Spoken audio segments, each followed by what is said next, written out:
प्रधानमंत्री जो कथा को कही राज्यवासी पाखरे ये तांकर दीर्घ दिनर अनुभूति को सी अनुमान करके कहूना अनुभूति को ओडिशार जो समस्त अपार संभावना राज्य होची ओडिशा ता सत्वे ओडिशा गरीब रे एक नंबर अच्छी तो ये कथा को प्रधानमंत्री ओडिशावासी पल्स को से मापिचंती एवं भारतीय जनता पार्टी मध्य एठी 2019 रे एक दायित्ववान विरोधी दलर भूमिका निर्वाह करछि। ओडिशावासी तांकर स्वार्थ रक्षा करिया पे भारतीय जनता पार्टी काम करछि। आ मोदी व्यापक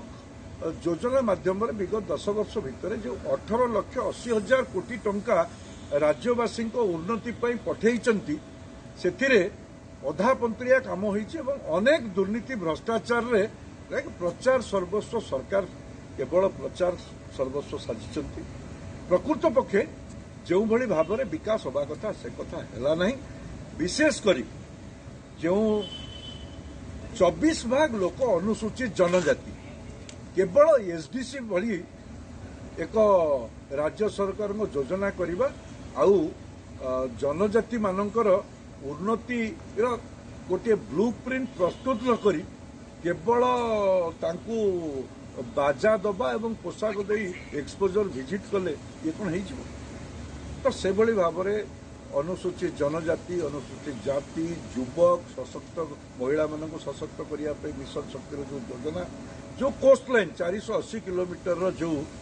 आमर कोस्ट लाइन जो ब्लू इकोनॉमी कथा कहते प्रधानमंत्री मत्स्य संपदा योजना कथा कहते जो डीप सी फिशिंग कथा कहते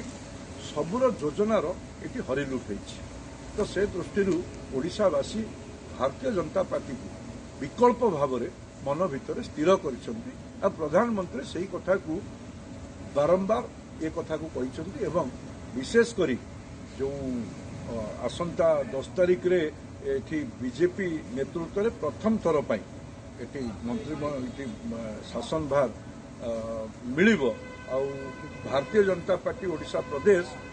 ओडिशावासी सेवा करिवार जो सुजोग पाइबे से दृष्टि 5 वर्ष भितर आसंता 5 वर्ष भितर जो विकसित भारतर जो संकल्प अच्छी विकसित ओडिशा निश्चित हो पार प्रधानमंत्री ताकू आश्वस्त कर ये आम समस्त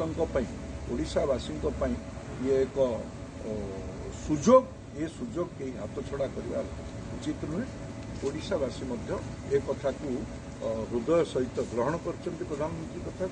ये कथा निश्चित रूपे सफल हो भारतीय जनता पार्टी सेवा करिवार सुजोग आसंता 4 तारिख दिन मिलूँ ए दुईमत हबार नहीं ये ओडिशावासी मनस्थ कर परिवर्तन स्वर ये गाँ गंडा उपकूल ठू उपांत पर्यंत सबु जगार गुंजरित होउछि परिवर्तन हब कारण शासन को जो मुस्तिमेय अण ओडिया आमदानी